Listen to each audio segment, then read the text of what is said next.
Welcome to r/MaliciousCompliance, where we share stories of people conforming to the letter but not the spirit of a request. And today's first story is, I don't make the rules, I just enforce them.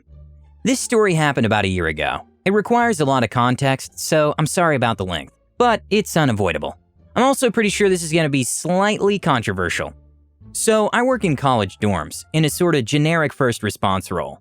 We do a bit of everything, mostly security, but also medical, fire, psych. It's a weird and often quite tough job, but quite rewarding. These dorms are kind of like a gated community a couple miles away from the main campus.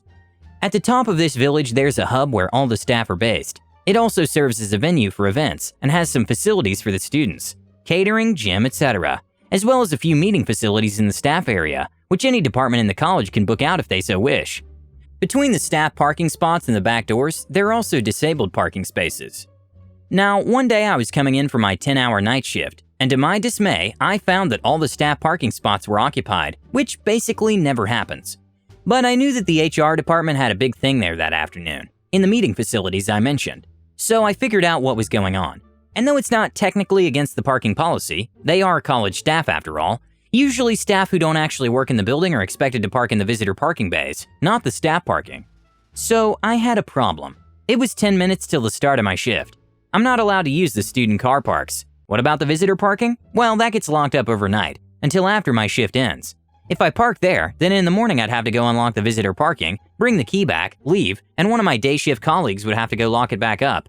My only other option was to park down the hill, but then by the time I got there and walked back up, I'd be late for my shift and miss the handover. You see where this is going. I want to make it clear that I would never normally park in a disabled bay. It's generally a scummy thing to do. I'm disabled myself, but not in a way that entitles me to use disabled parking. However, there's a few things to note here. Nobody ever uses those bays, unless we have a disabled person coming in for an event, because the back door is keycard access only and there's no bell. So it's little use to students or members of the public, unless they've made a prior arrangement to be let in. There weren't any events scheduled that night, and the chances of someone disabled randomly deciding they need to park at the back of the hub, which is near nothing else, unannounced is negligible. Never mind 3 of them. Remember, there's 3 bays in total. Besides, in the middle of the night they could just park next to it at the side of the road, because there's about as much traffic there at night as on Route 50. So I decided I'd park in one of the disabled bays, the one farthest from the door, next to the staff spaces. Due to the long and unsociable hours, I get to take breaks liberally, as long as it doesn't interfere with anything. In the extremely unlikely event that more than 2 disabled people had called in to park and access the building, which I'd find out about during handover, I just take a break after starting, drive my car away down the hill, and walk back up. I go in, get the handover, and as expected, no one is expected to come in. I was the supervisor for that shift. Our shift patterns are rotating, and the longest in service is the supervisor.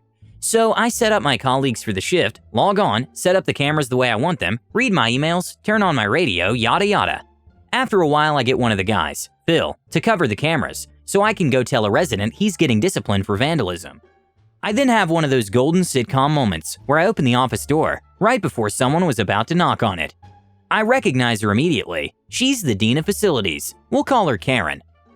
Now, we're not in the facilities section. We're in the auxiliary services section. So this lady is not my boss in any capacity. She is, however, far higher up the food chain than me. So it's this awkward situation where unless I have a great reason not to, I still have to bow down to her, or I'll get called into HR for insubordination, especially since the building we're in is technically operated by the facilities section. Some more context. Karen is one of the most hated figures among low-level staff in the entire college. Your classic power trip B. You can practically see the perverse arousal in her eyes whenever she talks down to anyone on a lower salary than her, which is all the time, and she's pulled no end of downright evil SH in her many years with the institution. So a startled Karen practically pushes me back into the office. It turns out she was attending whatever event the HR department had on in the building that afternoon, and she was one of the people parked in the staff spaces out back. Now, she doesn't have an office in the building, so by convention she should probably be parking in the visitor spaces. But again, that's not technically in the policy. Anyway, she saw my car parked in the disabled bay on her way back to her car. She knows who I am. We've had numerous, always unpleasant interactions in the past, and she saw my name on the staff sticker in my windshield. Karen, where do you get off thinking you can park in the disabled bay, OP? Me, well, nobody uses those. Karen, oh what, so you think you're above the rules just because it's you who enforces them? Me, look, it's no big deal, I'll go move the car. Karen, oh no, not on the college's time, you don't. Me, I'll take it off my brake. Karen, nope, brakes are for relaxation. Moving your car is not relaxation. Me, well then what do you want me to do? Karen, I want you to issue yourself the standard $70 fine. See what I mean about the power boner? Me, are you serious? Karen, absolutely. You need to learn that you don't make the rules. You just enforce them. At this point, I stare at her in disbelief. Now, I have a short fuse at the best of times, and I really want to yell bloody murder at her, but I value my job. So I swallow my pride and go write myself a ticket. More context there, we're essentially subcontracted by the city to do the parking and traffic enforcement for all roads and parking on college land. So the authority behind these tickets is the city, not the college. I know if I go talk to that vandal student now, I'll just let off steam at the kid unfairly, when it already wasn't going to be a pleasant talking to. And I know that sitting and staring at the cameras would just make me seethe. So I go restock the staff kitchen, then talk to the kid, and after that, I get back to the office. Bear in mind that Phil, my buddy who I put on the cameras, witnessed the whole thing. Is the C still here, I ask? She's just on her way out now, he says, pointing at one of the cameras, followed by, huh, that's weird, she's leaving through the front. Karen regularly comes here to use the gym at the end of the workday. It's free for students and staff. That's presumably what she was doing today too, seeing as it's now been a good 45 minutes since she humiliated me. When she does that, she takes a cab home, because she lives at the opposite end of the city, and traffic is a nightmare at this time in the evening, and we all know it's a million times less awful being stuck in traffic if it isn't you who's driving. She then takes a cab back in the next morning to pick up her car and drive to the main campus. It's now that I make a beautiful, almost erotic realization. Yeah, I'm a hypocrite, sue me. I pull up the parking policy, scroll through it, and there it is, in delicious bold lettering. It is not permissible for members of staff to leave their cars parked in a staff parking area during non-working hours. It then lists a few exceptions, mainly breaks and stuff like that, none of which apply to Karen. So I'm about to write a ticket when I have an even better idea. You see, our cameras are pretty snazzy. About 6 years ago, all the cameras that monitor the roadways were updated to plate recognition cameras by the city. So now, on top of 40 days of saved camera footage, we also have the plate log, which has so far been kept indefinitely and can be used to figure out when a car entered the compound and when a car left, since we only have 3 entry and exit roads. I explain my plan to Phil. He has absolutely no reservations about doing me a solid and spending time going back through the plate log system to see how many times Karen has left her car parked here overnight. 4 hours later and he's assembled all the dates. Over the past 4 years and however many months, weeks, and days since the plate system came online, Karen has left her car overnight on a staggering 585. Yes, 585 separate occasions. So I log into the city's fine portal software. Yep, that's actually what it's called. You can only write tickets for ongoing or momentane violations. If you spot something using auxiliary systems like cameras or what have you after the fact, you need to issue a fine by mail. I put in her office address and start entering all 585 dates, times, and copy and paste the reference to the exact part of the parking policy, as well as the city statute that gives this policy the force of law for each single one. The result is a thing of beauty, spanning 13 pages and totaling $40,950. At this point, all the guys are back in the office, so I call them round, knowing they'll all enjoy this almost as much as me. When I press log and print, I'm hit with a warning I've never seen before. The fine you're about to issue exceeds $10,000. Are you sure you wish to proceed? Everyone is dumbstruck. I start laughing, then Phil, and then everyone else. It's glorious.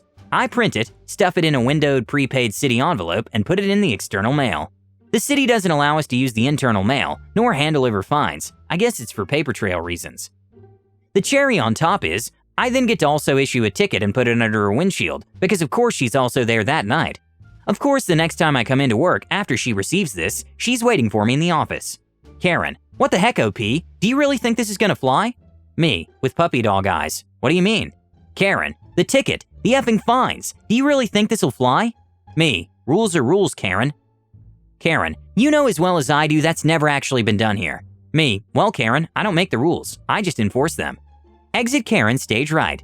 Now, there's more to this. Some good, some bad. I'll start with the bad. Karen ended up suing. I had to go to court on my day off. The silver lining was I was theoretically there representing the city, and so I wasn't being sued personally and had the city attorney. The court ended up reducing the fine to $10,000, which was apparently the city's maximum for post-facto fines issued at one time. I guess that's why the warning was there. But Karen had sued to get the fine dismissed entirely, so it was still a victory, kinda. She also tried to take it up with HR, but the Dean of Auxiliary Services also hates her, and he stuck up for me to HR, so that went nowhere. The best thing though? This year, I was appointed to the Auxiliary Services Policy Review Board. Last week, I managed to get the parking policy amended. It now says that if staff visit a building other than where their office is, unless they're teaching a class, they need to use visitor parking if there are fewer than 20 staff parking bays at the building, and there are empty visitor bays.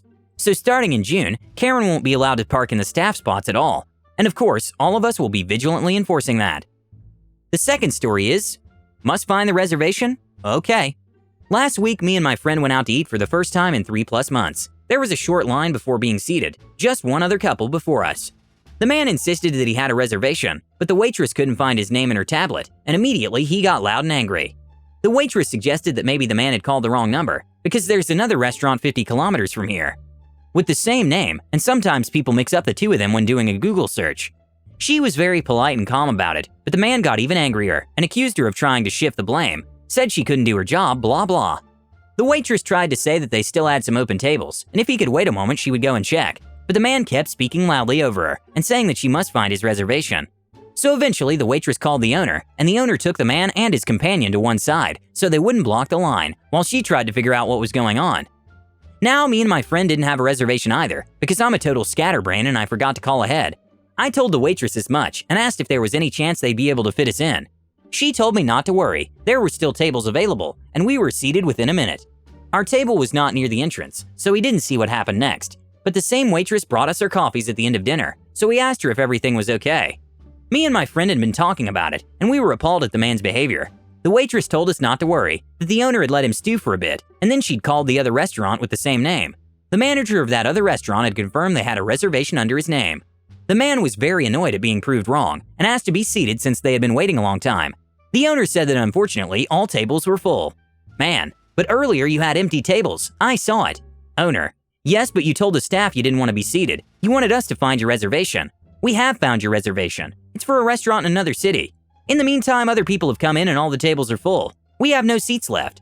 The man didn't take it well, but the bartender, a huge giant of a man, was standing nearby, so he scampered off in rage, swearing he was never coming back. I think everyone in that restaurant will be happy if he keeps that promise. Thanks for watching!